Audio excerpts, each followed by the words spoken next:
Good morning, class. So, in today's lecture, we are going to discuss about features of democracy. Just features of democracy of political science, class 9th, chapter number 1. As we have already discussed in previous video, if you haven't seen my previous video, so I will provide the link of previous video in description. You can find out my previous video from there.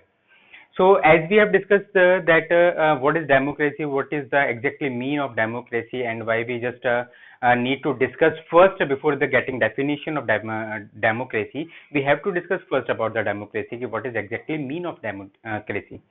Just because of to distinguish between different kind of governments, lots of the different kind of governments we have, we have discussed about in Saudi Arabia, Myanmar, Bhutan, that is kind of monarchy and dictatorship is there.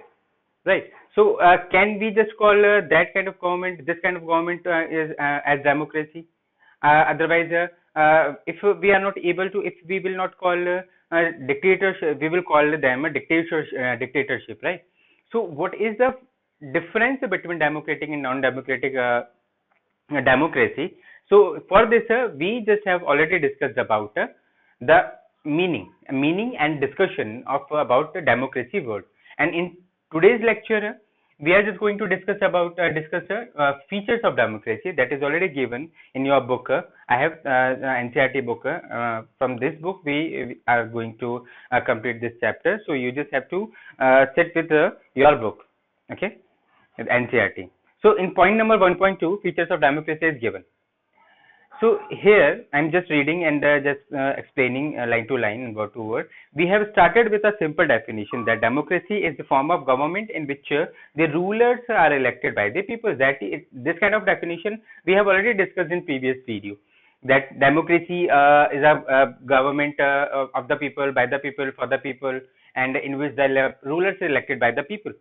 But we have already discussed. We have also discussed already that. This simple definition is not sufficient to understand democracy exactly. So some question is arising from that definition. The question is here: democracy is the form of government in which rulers are elected by the people. So form of government, यहाँ पे form of government है क्या? Who is rulers? What is election? What is people? Who is people? Who can be elected as a ruler? And who will elected to ruler? So this kind of question just we have to discuss for the for understanding the exactly about democracy. So first we are going to discuss the ruler, right?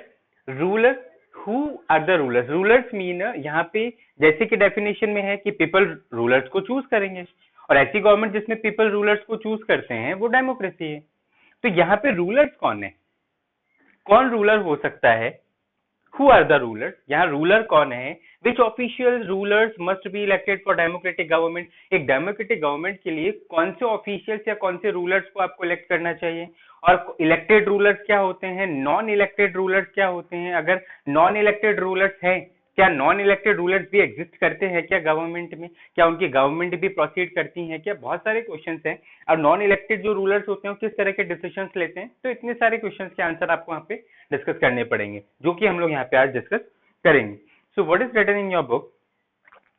I am reading. Who are the rulers in this definition? Which officials must be elected as government to be called a democracy? किस तरह के rulers यहाँ पे elected होने चाहिए कि हम लोग उनको डेमोक्रेटिक गवर्नमेंट कहें या डेमोक्रेटिक रूलर्स हम लोग कहें, which is elected by the people. Which decision में taken by non elected officials in a democracy. और जो नॉन इलेक्टेड ऑफिशियल्स होते हैं वो किस तरह के डिसीजन लेते हैं, उनको किस टाइप की गवर्नमेंट आप कॉल करते हैं. तो इतने सारे क्वेश्चन है. रूलर्स होना जरूरी नहीं है, रूलर्स के साथ में इतने सारे फीचर्स होना जरूरी है कि रूलर्स में क्वालिटी क्या होनी चाहिए. What kind of election constituted a democratic election? किस तरह के, नेक्स्ट हम लोग बात करते हैं election. So what is democratic election? Democratic election होते क्या है? यहाँ पे डेमोक्रेटिक इलेक्शन का मतलब क्या होता है कि आपको 4, 5, 6 डिफरेंट ग्रुप्स के चॉइसेस मिल गए, उसमें से एक इलेक्ट कर ले, तो क्या वो डेमोक्रेटिक इलेक्शन है? क्या वो फ्री एंड फेयर इलेक्शन है? अभी हम लोग एग्जाम्पल पढ़ेंगे कि केवल इलेक्शन का होना, इफ इलेक्शन इज देयर तो it is not sufficient to call democratic election. Some features must be there. Election must be free and fair, not dominated by any party or any person. Right तो ये क्या है domination power, कौन dominate करता है, कैसे dominate करता है, उस पर हम लोग यहाँ पे डिस्कस करने वाले हैं। What condition must be fulfilled for democratic election, तो यहाँ पे इलेक्शन क्या है और एक डेमोक्रेटिक इलेक्शन होने के लिए किस तरह की कंडीशन वहां पे होनी जरूरी है इलेक्शन में, कि वो democratic election we will call democratic election, such kind of election we will call democratic election. तो वो सच काइंड ऑफ इलेक्शन कौन से हैं, किस तरह के फीचर्स उनमें जरूरी, केवल इलेक्शन होना सफिशिएंट नहीं है डेमोक्रेसी के लिए, और भी बहुत सारे फीचर्स उसमें होने जरूरी हैं जिसको हम लोग यहाँ पे डिस्कस आज करेंगे।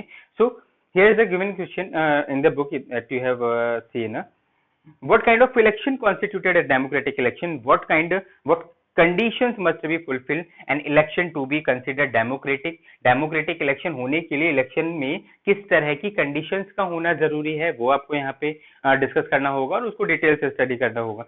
Who are people? So next question is people यहाँ पे कौन है, आप और हम, लेकिन कौन पीपल रूलर्स को इलेक्ट करते हैं, वो पीपल कौन से होने चाहिए, किसी पार्टी से डोमिनेटेड नहीं होने चाहिए, उनको फ्री चॉइसेस मिलनी चाहिए, राइट। तो बहुत सारे क्वेश्चंस ऐसे हैं कि पीपल यहाँ पे कौन है, पता लगा मेरी पार्टी है, राइट, मैं इलेक्शन मैं just I have a choice for you that you can elect me as a ruler, और पता लगा कि जितने भी वोटिंग हुई है उसमें मोर देन जो पीपल हैं, जो क्वांटिटी है वो मेरे पर्सन की है, तो ये तो इसका मतलब क्या है, तो मैं डोमिनेट कर रहा हूँ पर्सन को कि नहीं मुझे वोट करो, पीपल्स तो है, पीपल्स तो मुझे इलेक्ट कर रहे हैं, लेकिन मैं किसी को मनी वाइज डोमिनेट कर रहा हूँ, किसी को पावर वाइज डोमिनेट कर रहा हूँ, किसी को और किसी तरह से मैं डोमिनेट कर रहा हूँ, प्रेशर कर रहा हूँ टू वोट मी। तो क्या ये डेमोक्रेटिक इलेक्शन है, क्या ये डेमोक्रेटिकली चूज कर रहे हैं पीपल, ये इस तरह की कंडीशंस वहां हो सकती हैं। So here should this include every citizen as equal basis, तो हम लोग पीपल क्या सारे पीपल्स को इलेक्ट कर सकते हैं, छोटा बच्चा बड़ा और किसी भी तरह के पीपल यहाँ पे इलेक्ट हो सकते हैं। पीपल्स को वोट करने के लिए किस तरह की कंडीशन और किस तरह के फीचर्स पीपल्स में होनी चाहिए, किस तरह की क्वालिटीज उनमें होनी जरूरी है, तो ये भी हम लोग यहाँ पे डिस्कस करना जरूरी है। तो पीपल का होना जरूरी नहीं है, राइट, उसमें और भी चीजें आपको ऐड करनी जरूरी है डेमोक्रेसी के लिए, डिस्कशन पे उसको जरूरी है। Can a democracy deny some citizen this right, क्या डेमोक्रेसी किसी सिटीजन को वोटिंग राइट से डिनाई कर सकती है कि नहीं आप नहीं वोट देंगे, क्या ऐसा पॉसिबल है, अगर है तो कैसे और नहीं तो क्यों। तो बहुत सारी कंडीशंस और सर्कमस्टांसेस पे हम लोगों को बात करनी होगी कि अगर आपको डेमोक्रेसी को एग्जैक्टली समझना है कि what does it exactly mean, तो हम लोगों को फीचर्स पे बात करनी पड़ेगी। तो ये तो सिंपल डेफिनेशन में पड़ी, ये डेफिनेशन इतनी सिंपल है लेकिन है कितनी complicated, as you can see, right, finally what kind of a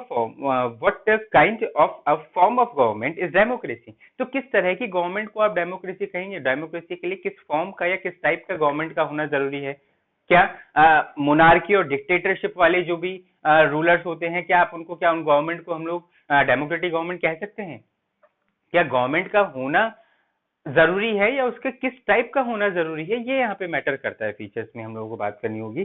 can elected rulers do what ever they want in democracy,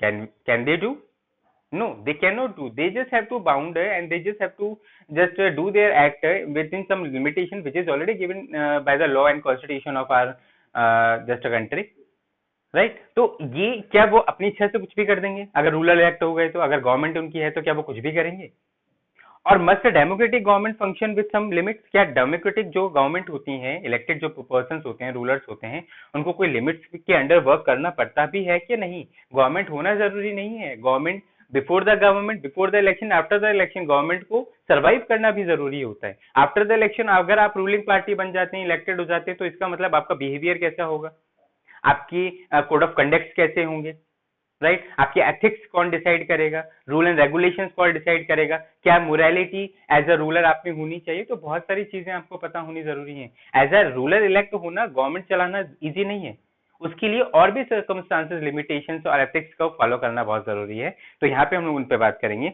it is necessary for a democracy to respect some rights of the citizen, क्या ये जरूरी है कि जो भी government elect हो रही है, जो भी डेमोक्रेसी में जो भी रूलर वहां आ रहा है, क्या उनको सिटीजन के राइट को रिस्पेक्ट करना होगा, क्या ये जरूरी है, क्या ये पॉसिबल है, क्या उनको ऐसा करना होगा, इतने सारे क्वेश्चन है, इसी सिंपल डेफिनेशन में से हम लोगों ने निकाले। Let us consider each of the question which help of some examples, अब हम लोग इन एग्जांपल्स पे क्या लेंगे, इन क्वेश्चंस को एग्जांपल से समझेंगे, तो फॉर्म ऑफ गवर्नमेंट पे हम लोग डिस्कस कर रहे थे, what kind of form of government should be there, can elected rulers do whatever they want, क्या वो जो चाहते हैं वो कर सकते हैं, right? And is there any limit, क्या उनके लिए कोई limit, rules and code of conduct, ethics है?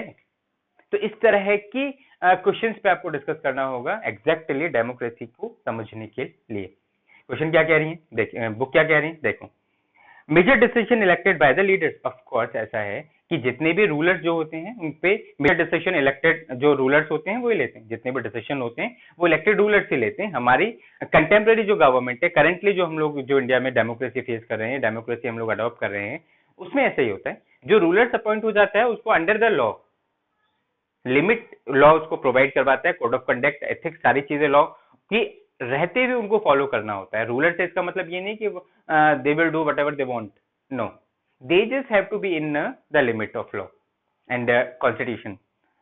सो इन पाकिस्तान, आपको एग्जांपल यहाँ पे गिवन है पाकिस्तान का। In Pakistan general Parvez Musharraf led a military coup. Military coup means क्या होता है कि exactly military coup means sudden overthrow of a government by military. कई बार क्या होता है कि एक बहुत बड़ा ग्रुप किसी एक गवर्नमेंट को, जैसे हम कहते हैं ना हिंदी में तख्ता पलट होना, या गवर्नमेंट बदल जाना, या गवर्नमेंट चेंज हो जाना, तो उसी तरह से मिलिट्री पर्सन ने किया कहा पाकिस्तान में 1999 अक्टूबर में, कि जितने भी मिलिट्री पर्सन थे उन्होंने करंट जो गवर्नमेंट थी, करंट जो रूलर थे, उनको अंडर कंट्रोल कर लिया। ठीक है, तो उसे कहते हैं military coup, sudden threw out a current government. ठीक है, he overthrew a democratically elected government and declared himself the chief executive of the country। General Parvez Musharraf ने क्या किया 99 अक्टूबर 99 में, कि जो भी इलेक्टेड, जो जनरली जो पब्लिकली इलेक्टेड गवर्नमेंट थी वहां पे, उसको ओवरथ्रू हटा दिया और अपने आप को वहां पे क्या डिक्लेयर कर दिया, चीफ एग्जीक्यूटिव डिक्लेयर कर दिया of a country. Later he changed his designation to president in 2002, held a referendum in the country that granted him a 5-year extension। और जैसे ही चीफ एग्जीक्यूटिव के बाद में उन्होंने क्या किया, 1999 में चीफ एग्जीक्यूटिव अपने आप को डिक्लेयर कर दिया। उसके बाद में 2002 में उन्होंने क्या किया, एक रेफरेंडम करवाया। रेफरेंडम मतलब कि जितने भी जो इलेक्टोरर्स होते हैं, जो इलेक्शन में इलेक्टोरर्स होते हैं, इलेक्ट करने वाली जो पार्टीज होती हैं, पर्सन होते हैं, ठीक है, उनको बिठा के उनसे वोटिंग करवा ली। और वोटिंग को डोमिनेट करके लिए 10 पीपल्स अपॉइंटेड होते हैं, राइट, फॉर एग्जाम्पल। अब 10 में से 9 उन्होंने डोमिनेट कर दिए और डोमिनेट करके अपनी फेवर में डिसीजन ले लिया, तो इसको कहते हैं हम लोग अनफेयर प्रैक्टिस। तो जब इलेक्टोरल से अनफेयर प्रैक्टिस के थ्रू आप अपने फेवर में वोटिंग करवा रहे हैं और आप पावर में आ रहे हैं, तो उसको कहते हैं रेफरेंडम। तो उन्होंने क्या किया 2002 में उन्होंने रेफरेंडम ऑर्गेनाइज किया, इलेक्टोरल्स को बुलाया और उनसे वोटिंग करवाई और वोटिंग अपने फेवर में करवा ली और अपने आप को प्रेसिडेंट उन्होंने डिक्लेयर कर दिया। और अगले 5 सालों तक वो क्या बन गए, वो जनरली इलेक्टेड गवर्नमेंट बन गई। जबकि ये गलत है, वो पब्लिकली इलेक्टेड तो हैं, लेकिन वो इलेक्शन जो हुआ, यहाँ पे वो जो वोटिंग हुई, इलेक्टोरल्स ने जो फेवर किया, वो डोमिनेटिंग, कहीं ना कहीं वो डोमिनेट थे, या हो सकता है कि उन्हीं के ग्रुप के हों, राइट।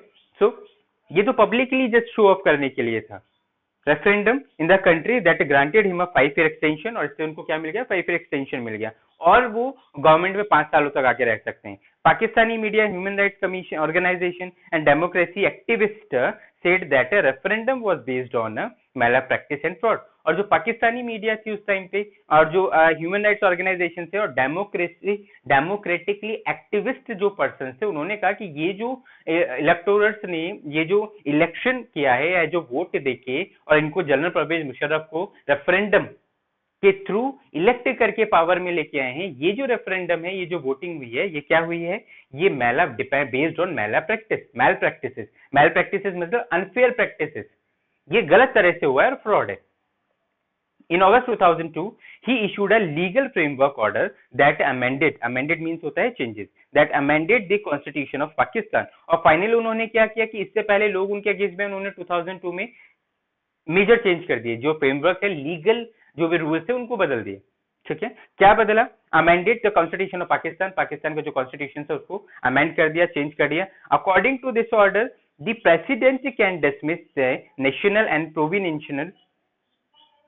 Provincial assemblies. और उसमें उन्होंने क्या पावर ले लिया, उन्होंने पावर अपने हाथ में ही ले लिया कि जो पब्लिकली इलेक्टेड जो ग्रुप्स होते हैं वो कहाँ जाते हैं, वो असेंबली में जाते हैं, पार्लियामेंट में ही तो जाते हैं, लोकसभा राज्यसभा यहीं पे तो जाते हैं, पहले पार्लियामेंट में जाते हैं, उसके बाद वो अपनी चीजों को आगे लेके जाते हैं। तो उन्होंने क्या किया, जनरल परवेज मुशर्रफ में, ठीक है एक काम करो, तुम इलेक्टेड हो, बिल्कुल पार्लियामेंट में जाओ, लेकिन पार्लियामेंट को ही अपने कंट्रोल में ले लिया, जब भी चाहे वो पार्लियामेंट को डिसमिस कर सकते हैं। कौन, जनरल परवेज मुशर्रफ, उन्होंने इस तरह का एक लॉ 2002 में डिक्लेयर किया।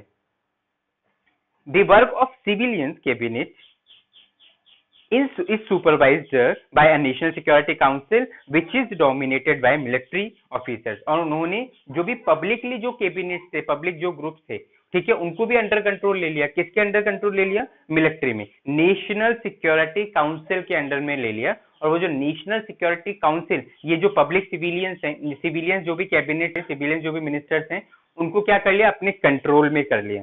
और ये जो नेशनल सिक्योरिटी काउंसिल है, ये किसके अंदर डोमिनेटेड है, इसको कंट्रोल करेगी मिलिट्री ऑफिसर्स। और जनरल परवेज मुशर्रफ कौन थे, मिलिट्री ऑफिसर से तो थे।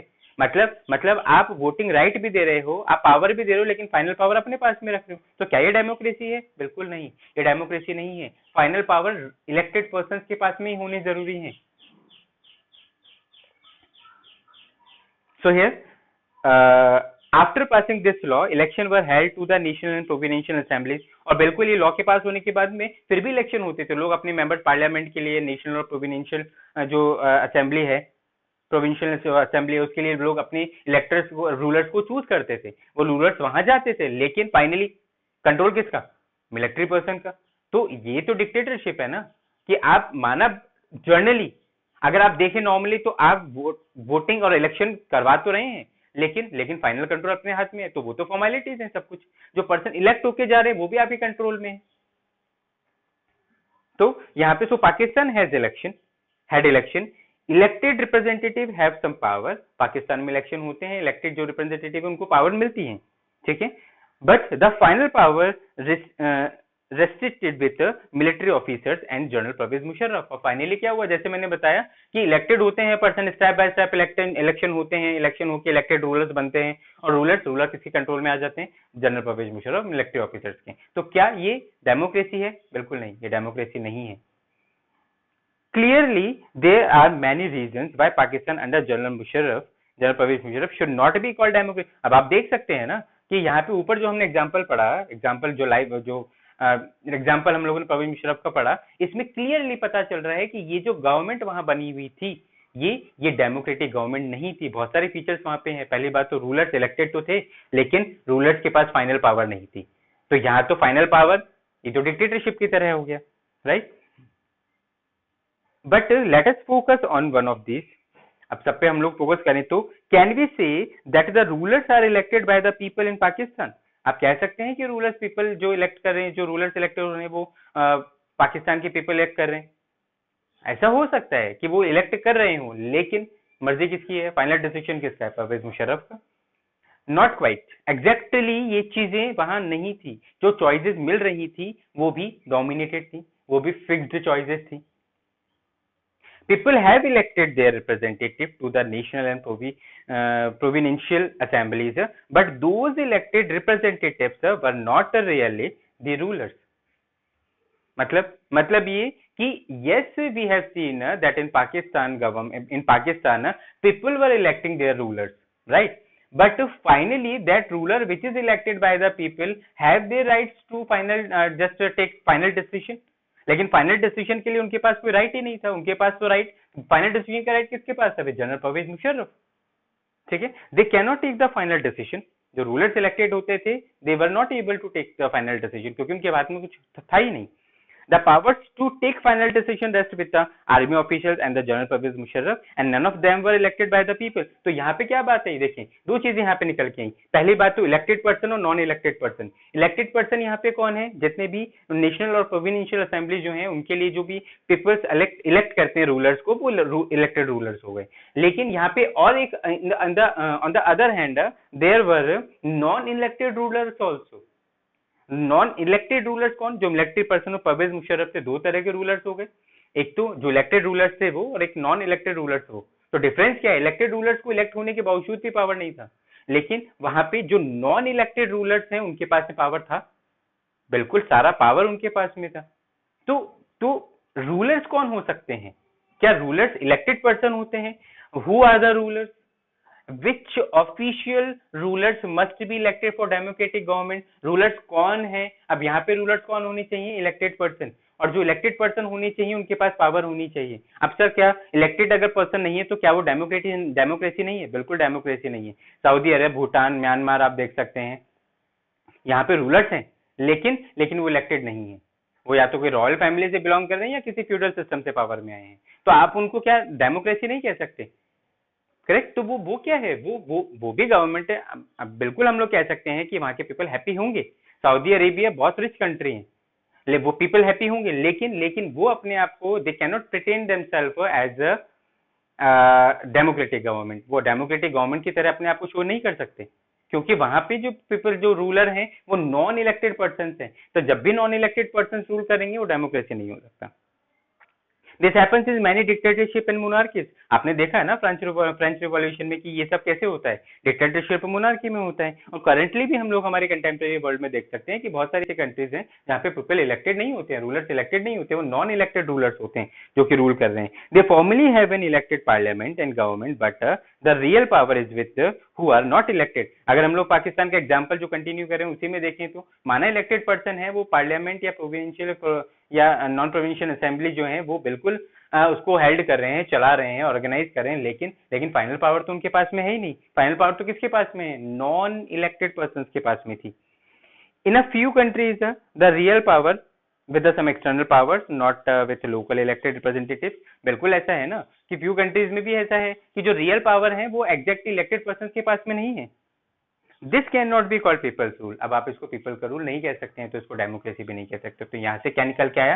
फर्स्ट फीचर आपको समझ में आया कि पीपल इलेक्टेड तो हैं, इलेक्टेड होना जरूरी नहीं है, इलेक्टेड पर्सन के पास में रूल होना जरूरी है, पावर होनी जरूरी है। तो यहाँ पे हम लोग फर्स्ट फीचर पे बात कर रहे हैं जो फाइनली हम लोगों के डिस्कशन पे निकल के आया, क्या कि final decision making power must rest with elected rulers. तो डेमोक्रेसी में ये फीचर होना जरूरी है। For the people, bye the people, of the people, ये बिल्कुल कॉमन नॉलेज है और बिल्कुल कॉमन डेफिनेशन है, लेकिन फीचर उसमें क्या होना जरूरी है? Final decision making power must rest with rulers. Rulers आप इलेक्ट कर रहे हो, हम लोग रूलर सिलेक्ट करते हैं जो कि हम पे रूल करें हमारी इच्छा से इन द सेंस हमें सपोर्ट करें, हमें फेवर करें और डेवलपमेंट करें। ठीक है, तो फाइनल पावर किसके पास में रहनी चाहिए? इलेक्टेड रूलर्स के पास में। फर्स्ट फीचर यहाँ से हम लोग देख